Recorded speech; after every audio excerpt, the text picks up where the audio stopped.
Soy Cristina Mora, la hija del hombre que descansa en el Tungurahua. Estoy en Lupa y esta es nuestra historia.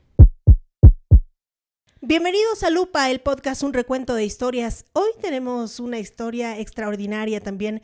Vamos a conversar con la hija de un hombre cuyo legado en el ciclismo se recuerda desafortunadamente. Él ya nos la puede contar porque no se encuentra terrenalmente con nosotros, pero para ello se encuentra su hija, Cristina Mora, quien nos va a dar detalles. Cristina, gracias por estar con nosotros en el estudio. Bienvenida. Muchas gracias, Carolina, por la invitación y aquí les voy a contar la historia de mi padre. Cristina, ¿hace cuántos años ya tu papá dejó este mundo? Mi padre falleció justamente cuando mi hija cumplía 4 años. Sofía ya cumple el 10 de octubre 11. Estamos calculando un gran tiempo. Más o menos 7 años ya, Sí. ¿no? Fue una situación bastante confusa. Se supo que fue un atropellamiento quizá, pero a ciencia cierta, ¿tuvieron algún reporte de qué fue lo que pasó? Bueno, lo que sabemos es que mi padre salió con unos amigos a hacer bicicleta como siempre.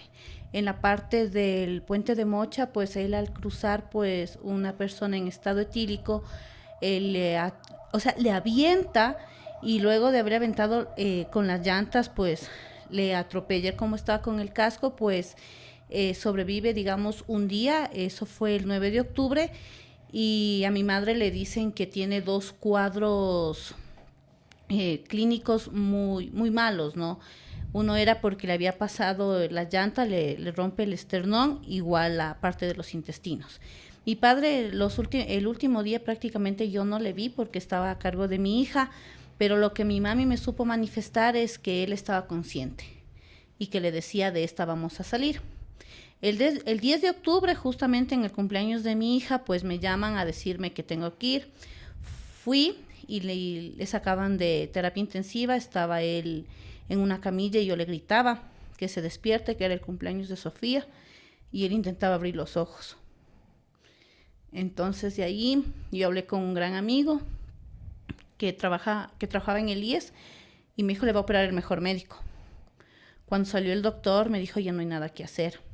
Y me acuerdo clarito que le dije, pero me dijeron que usted es el mejor. Y me dijo, pero no soy Dios. Y bueno, y ahí fallece mi padre y bueno, como digo a todo el mundo, no, en esos momentos estamos en piloto automático, es como que fuera todo un sueño. Y se acerca un amigo de mi papi, Lenin Altuna, que es andinista, y le dice, la última voluntad de Fausto es que sea enterrado en el Tungurahua. Ya, antes de pasar esa parte que me parece muy interesante de todo lo que vamos a conversar, Cristina, para poner un poquito en contexto y saber el accidente, cómo fue. Tu papá, en el momento en el que fue atropellado, estaba haciendo ciclismo. Tu papi era un amante del ciclismo, ¿no? Sí, bueno, él practicaba el andinismo y el ciclismo desde muy joven. Escaló varias montañas y pues a nosotros nos hacía parte de eso, a mi hermana y a mí nos llevaba a bastantes montes y tenemos pues varias experiencias, ¿no? Una de ellas es que unos amigos de mi papi se casaron en el Tungurahua. Bueno, el objetivo era llegar a la cumbre y se casen en la cumbre, ¿no? Pero había un mal clima. Y ahí hay fotos, pues, mi hermana pequeña, unos 6, 7 años, llevando los anillos de los novios, o sea, no era el traje típico, ¿no? De etiqueta, Claro. sino de andinistas, se casaron con un pastor. Y experiencias como esas, ¿no? Que nos marcó bastante la vida. Él había tenido bastantes accidentes en la montaña, como avalanchas, caídas, en la bicicleta igual, una vez le arrastró un carro, pero bueno, de esa solo eran raspones, ¿no? Fue campeón de la categoría de él en la Vuelta al Cotopaxi, la Vuelta al Chimborazo y en varias competencias. También hacía atletismo en las carreras de las iglesias, la carrera de las iglesias de Quito, también la de aquí de Ambato. O sea, literal, él pasaba solo entrenando. Ese era su mundo. El día del accidente se fueron a dar una ruta, como les digo, por Mocha. Y legalmente eso no llegó a nada porque, no sé, pues la justicia terrenal pues a veces no es la Como en la mayoría de estos casos, ¿no? Sí. Nunca se llega a saber ni siquiera quién fue No, sí se la supo persona. Sí quién se es. supo. Se fue al juicio y simplemente le culparon a mi papá que había sido él la persona imprudente al cruzar. Los amigos pues testificaron, dieron la placa, dieron todo y era una persona de Guano. Fue al levantamiento, ¿cómo se llama esto? Fue al peritaje, pero él decía que él no era. O sea, se reconoció las placas, iba el señor y decía que no era, pero en las cámaras sí se veía que era ese carro. A la final quedó eso ahí.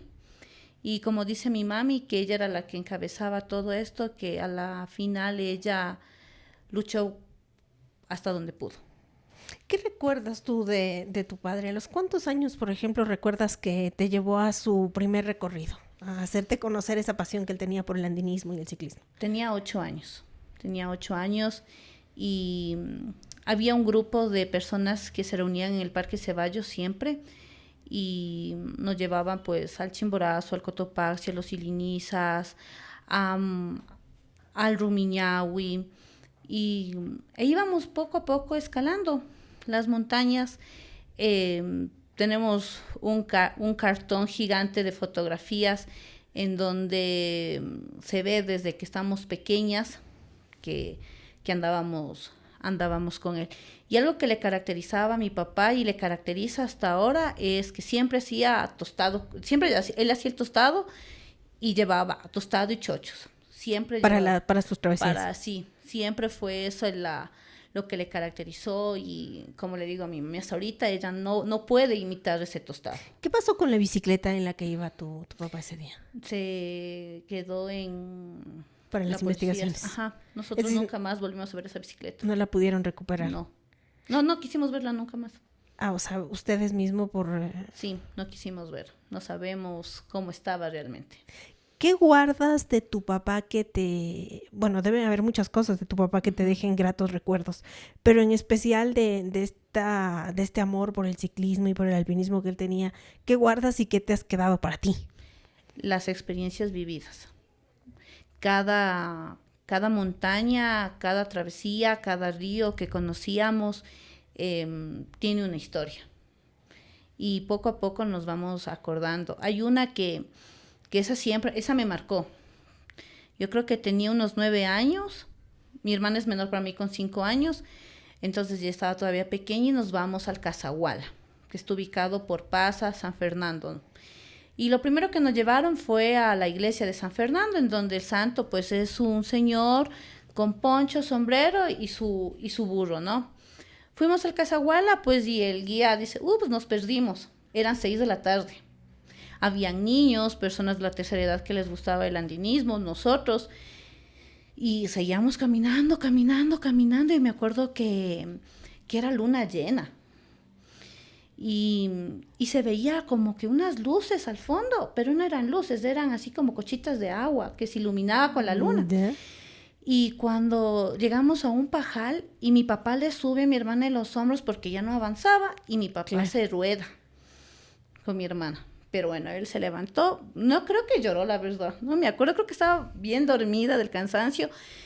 Y seguíamos cuando de la nada asoma un señor, pero yo le vi como una sombra nada más, o sea, la cara no le vi. Y este señor era un señor con poncho, con sombrero y con un burro. Y nos dice, si cogen ese camino, allá van a encontrar un pueblo que se llama Calamaca. ¿Ya? Y es de indígenas, y ellos les van a ayudar. Entonces luego, cuando uno se pone a pensar, era la figura del mismo santo, de San Fernando. Era igualito. Bueno, en verdad llegamos a Calamaca, los indígenas nos pidieron las cédulas, vieron que éramos adultos y niños, nos dejaron dormir en sus casas, en sus chozas. Otro grupo durmió en la casa comunal y salimos a las 5 de la mañana. Pero encontraron el camino. Regresamos acá, nos fuimos a la escuela, mi papá no fue al trabajo y pues esa fue una de las experiencias. Y otra vez volvimos al Casaguala cuando tuve 14 años y también nos perdimos. O sea, esa montaña no sé qué tenía, pero siempre nos perdíamos. Pero eso al final son las experiencias que te quedan, no es lo que te recuerda a tu papá. Sí. ¿A qué edad murió Fausto Mora? ¿Cuántos años tenía cuando ocurrió este accidente? La verdad es que yo nunca me percaté de la edad de mi padre. O sea, nunca para mí ha habido edad para él. Él siempre, yo nunca le determiné por una edad. Él siempre fue mi papá. Porque él era tan jovial, tan vital, que yo nunca le determiné con una edad. Él nació en 1959 y murió en el 2017. Por unos 65 años más o menos Claro. estaría aproximadamente. Estamos hablando que cuando ocurrió el accidente, 57, 58 años, por ahí más o Por menos, si ahí, las matemáticas sí. no fallan. Previo al accidente, ¿cuándo fue la última vez que hablaste con tu papá? Ese día del accidente.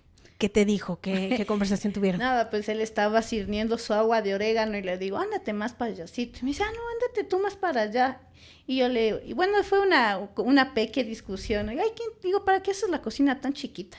Porque justamente estábamos estrechos los dos en el lavabo. Y ahí se fue. De ahí se fue en la bicicleta. Y yo de ahí nunca más volví a conversar con mi papá. O sea, fue la última La última conversación vez, que la tuvieron. última vez.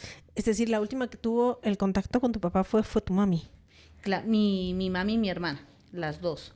Ya. Porque, o sea, nos llamaron y nos dijeron que sufrió un accidente, pero no nos daban más explicación. Entonces luego ya que uno como que reacciona y dice, ¿qué pasó? Y después ya cuando te dicen que ya no le vas a ver, entonces ahí es cuando ya dices, o sea, aquí se acabó la historia. Justo con lo que hablas de las reacciones, ¿cómo fue llegar a la casa después? No sé, a lo mejor cuando entrabas a la cocina te acordabas de esa última conversación. Ustedes son solamente tres, ¿no? Tu mamá, tu hermana, tú, Y Sofía, que estaba pequeñita todavía. Ujú. ¿Cómo fue? ¿Se sentía el vacío? ¿Cómo se sintió ya después? Lo más difícil fue decirle a mi hija. Fue muy difícil porque ella ya le considera a mi papá como su padre. Entonces, ese vacío pues se va haciendo cada vez más difícil, se fue haciendo cada vez más difícil cuando se veía la bicicleta y cuando se topaba ese tema legal del que se quería hacer justicia. Poco a poco pues se va resolviendo ese vacío con la aceptación. Eso es prácticamente en un duelo, es la aceptación y sentir que esa persona desde arriba nos cuida. No es un mito de que los muertos nos cuidan, o sea, sí se siente, nos cuida. ¿Tienen algún ritual para recordarle de vez en cuando, no sé, cuando se cumple o se conmemora la fecha de su fallecimiento? Tal vez se sientan a ver los recuerdos que él dejó. Me comentabas también que hacían de vez en cuando un viaje también a los lugares a donde él le gustaba ir. ¿Cómo hacen para recordar a Fausto? Bueno, cada vez que vemos el Tungurahua se recuerda a mi papá. Siempre que está despejado, sabemos que está ahí, ¿no? Un ritual para mí es estar en el páramo, porque ahí me recuerda lo que él me enseñó, soportar el frío y ver una cumbre a la que se tiene que llegar, cueste lo que cueste. Estamos hablando de una persona que amaba el ciclismo, de una persona que les inculcó a ustedes también ese cariño. Escribiste un libro al respecto. Hay un documento también al respecto. Háblanos un poco de eso. ¿Cómo se llama y qué es lo que contiene? Bueno, antes de que escriba la historia, hubo otra historia. Era una fábula. Mi hija concursó a nivel nacional en la escuela en la que está, era una fábula, ¿no? Entonces le escribimos, se llama Tatito, el conejo ciclista. Ya, entonces nosotros somos la familia de conejos.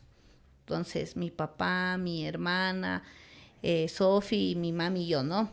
Entonces cada personaje pues representa un animal, ¿no? Entonces también entra en la historia Lenin Altuna, que se lo representa con un gorila, por lo que es un hombre súper fitness, ¿no? Súper fuerte.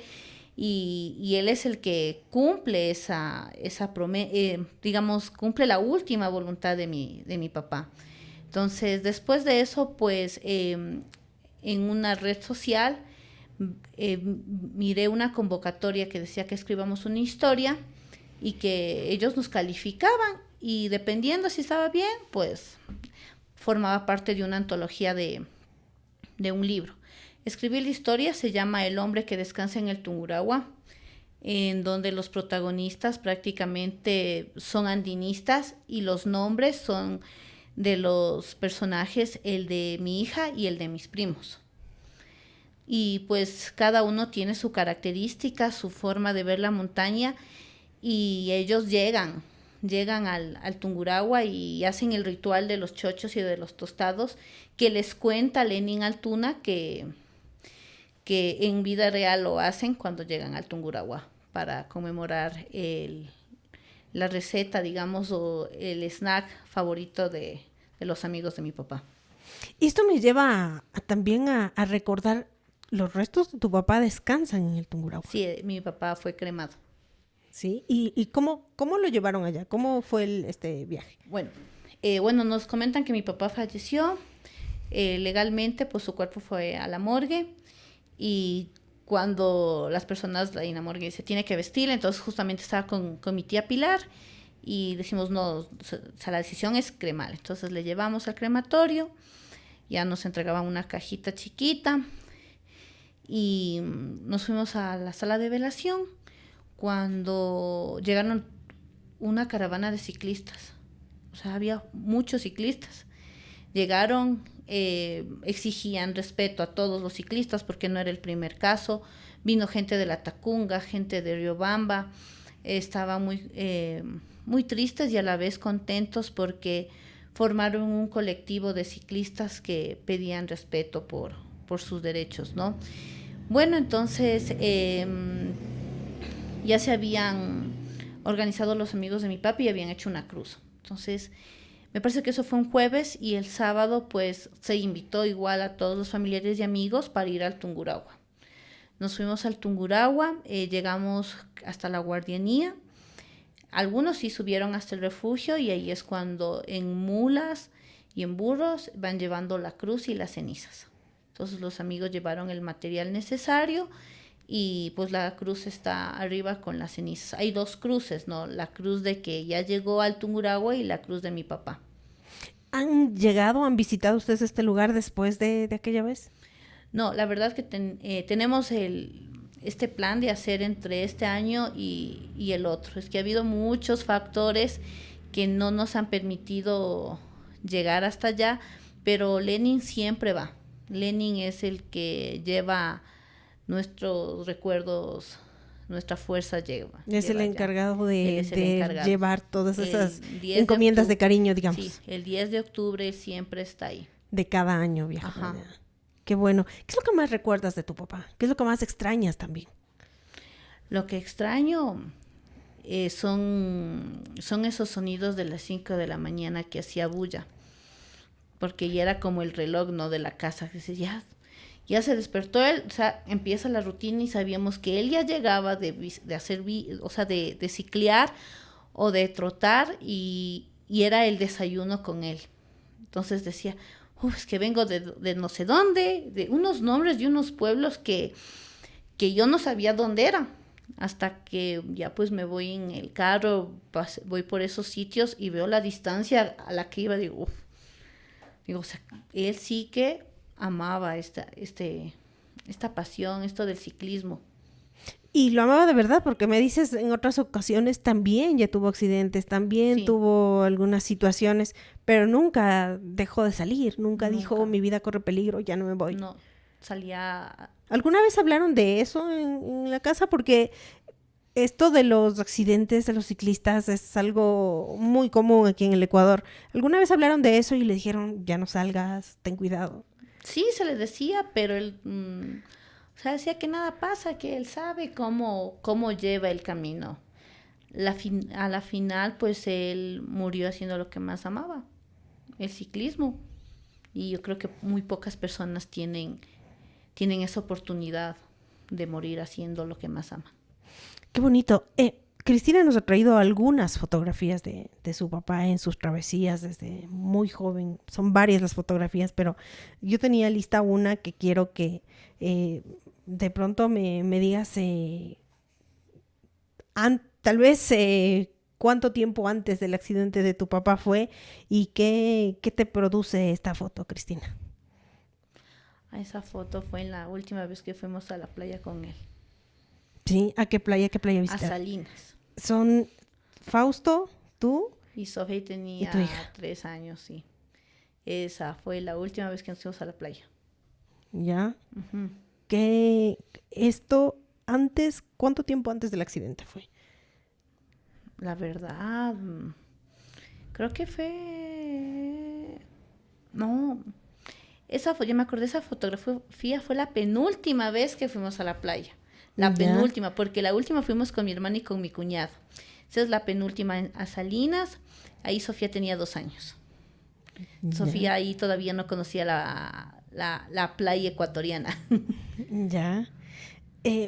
Cuando te ibas a algún viaje o cuando se iban a algún viaje, ¿recuerdas algo especial que hacía tu papá? Claro, cuando no se iban en bicicleta o, por ejemplo, cuando se iban a la playa. Cuando nos íbamos a mi papi le tenía miedo al mar. Ya. Eso sí, le tenía miedo al mar. O sea, él todo podía hacer, pero al mar no le gustaba meterse mucho. Pero lo que siempre él planeaba era hacer rutas. ¿Será que cuánto tiempo me haré hasta acá, hasta la playa? O esta carretera está buena para viajar. Tenemos otra fotografía, una de las que Cristina nos ha traído de su álbum personal. Vemos aquí, es una foto de tu papá con la bicicleta. ¿Esa es la misma bicicleta del accidente o es otra? Otra, tenía como 3 bicicletas. Aquí tu papá es mucho más joven, ¿no? Sí, esa me parece que es en el Chimborazo, parece el Arenal esa parte. ¿De pronto alguna vez tu mamá te ha contado cómo se conocieron? Sí, eran vecinos. Mis abuelos siguen siendo vecinos. ¿Ya? Y mi mami dice que siempre, o sea, hasta cuando eran novios, o sea, él decía, me voy. Y se iba al Chimborazo, al Cotopaxi, pero siempre le gustó ir al Tungurahua. Siempre. Esta foto me parece muy Ese bonita. es en el Chimborazo, en la cumbre del Chimborazo. Es una foto muy bonita Las cumbres. de Fausto Mora. Cada 10 de octubre hacen algo en especial en casa, ¿cómo lo recuerdan? Nos vamos a baños. Ya. Normalmente nos vamos a baños, está despejados y tratamos de subir una parte de alguna montaña y es hermoso porque nos invaden las mariposas. Nos ¿Ya? empiezan a invadir las mariposas y es como sentir que está ahí, ¿no? Siempre él, cuando íbamos a baños, nos llevaba a la iglesia. Y en la historia del hombre que descansa en el Tungurahua, se narra y se describe la historia, los cuadros, cómo es la iglesia, el ritual que hacen los devotos a la Virgen de Agua Santa. Entonces, yo cumplo ese ritual también en lo que cuenta en el libro. Y en la historia en sí, los 5 andinistas se van cuestionando dónde quieren morir. Dónde quieren ser enterrados. Y hay mucha gente que nos juzgó a nosotros cuando decidimos enterrarle a mi papá en la cumbre. De gente que decía que eso es pecado, que eso Dios no permite, ni la Iglesia Católica. O sea, nos juzgaron. Pero es la voluntad de él. Claro, es lo que más te gustaba. Claro, y a la final yo pienso, tanta gente que está enterrada en el cementerio, las tumbas ya destruidas, no tienen ninguna flor. Y es preferible ser visitado por gente hasta desconocida y que digan, qué gran hombre, ¿no? ¿Por qué está aquí? Claro, es reconocido por su legado, al final, por lo que le gustaba hacer y está en uno de los lugares que más le encantaba en la vida, incluso a donde le gustaba ir con su familia. Sí, siempre nos llevaba al Tungurahua a un sector llamado Pondoa. Ya. Ahí había una casa donde decía que los andinistas se quedaban a jugar villa. Jugaban billar y al siguiente día seguían subiendo. ¿Algunos de ustedes, Sofi, o tú o tu hermana, gustan del ciclismo? ¿Alguna practica el ciclismo, no? No, ninguna. La verdad que decidimos, pues, creo que... ¿Dejó un sabor amargo tal vez la situación? Sí, la bicicleta sobre todo. O sea, a mí la verdad sí me cuesta subirme. Intenté hacer ciclismo con un amigo, pero al mes que empezamos a practicar, hacíamos rutas pequeñas de Miñarica 1 al mall, o sea, íbamos poco a poco. Me rompí el tendón de Aquiles y le puse un stand-by. Entonces luego fue un sabor amargo también volver a jugar básquet porque me rompí el tendón jugando básquet, pero de ahí no. Tengo una bicicleta y en verdad la bicicleta está arrimada. Si tuvieras la oportunidad de tener una última conversación o una conversación más con tu papá, ¿qué te gustaría decirle que no le hayas dicho? Tal vez, a lo mejor la última conversación que tuvieron antes de que se fuera ese recorrido del accidente fue muy rápida, quizá como tú dices fue una pequeña discusión, algo que te hubiera gustado decirle en el caso de saber que no lo volverías a ver más. Que nos sentimos muy orgullosas de él, porque él siempre nos enseñó a que hay que marcarse objetivos en la vida, por más difícil que sean. Es que la vida es como la montaña, siempre va a haber obstáculos, siempre va a haber caídas, vas a encontrarte lugares oscuros, lugares iluminados, y él es lo que nos enseñó eso. Y que si pudiera con él conversar, en este instante le diría que hemos logrado lo que él quería. En el plano ya de concienciación, un poco de crear una idea en la gente de lo que es el respeto también por los ciclistas, que siempre que ocurre un accidente de esos es lo que se pide, ¿no? Respeto para el ciclista, respeto para las personas que van por la calle. ¿Crees que se ha logrado algo? ¿Qué es lo que tú, el mensaje que enviarías en beneficio, digamos, de las personas que siguen recorriendo las calles y los diferentes lugares sobre sus bicicletas? Bueno, este sería un mensaje para todas las personas que hacen ciclismo, que lo sigan haciendo, que vivan esa pasión, que nunca se olviden del casco. Prácticamente eso les va a salvar la vida, o pueden tener sus últimas horas con sus familiares. Que sigan disfrutando de nuestro país, porque nuestro país es maravilloso. Por eso es que hay mucha gente que hace ciclismo, pero para quienes somos conductores, cada vez que veamos un ciclista debemos prender las luces de parqueo para que el carro de atrás sepa que algo está pasando y luego se dé cuenta que hay un ciclista. Pitarle al ciclista y echarle ánimos. Yo cada vez que veo un ciclista me acuerdo de mi papá, y yo siempre hago eso, porque sé que le falta poco para llegar a su meta de ese día y que su familia le está esperando. El ciclismo es una pasión muy fuerte, y nuestro gobierno también debería apoyar, pero además de apoyar, tiene que crear leyes que protejan al ciclista. Y es lo que se ha pedido después del accidente de mi padre, que el municipio de Ambato intente realizar alguna ley o de sociabilizar, porque hubo una reunión de los ciclistas después de mi papá. Hubo una reunión, pero a la final todo queda en uno, ¿no? Debemos sociabilizar, debemos ser más civilizados, o sea, apoyarnos el uno con el otro, saber que es un deporte y que no solo a los conductores nos esperan nuestros hijos, también a los ciclistas.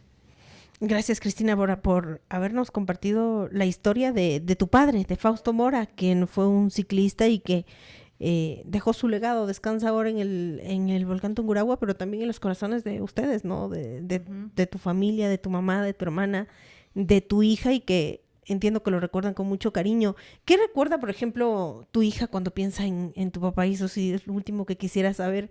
¿Qué recuerda ella? Era muy pequeña. Ella recuerda siempre lo que él llegaba en la bicicleta, y entre los dos le limpiaba, o sea, siempre limpiaban la bicicleta. Y hay fotos de Sofi puesta las gafas, el casco, y creo que ella algún día quiso ser ciclista. Tuvo su bici, tuvo su casco, pero creo que es ese miedo que le detuvo, para no seguir ya con ese deporte. Claro, practica ahora otro deporte, pero creo que fue ese miedo, ¿no? Que no quiero yo también irme. Pero ella cuando ve el Tungurahua despejado dice, ahí está el tatito. Tiene ya casi 11 años, pero siempre va a ser su tatito. Gracias a Cristina por habernos compartido su historia. Gracias, Cristina, por haber estado con nosotros. Gracias también a ustedes que nos ven semana a semana y episodio a episodio. Síganos en redes sociales. Esto es Lupa, el podcast.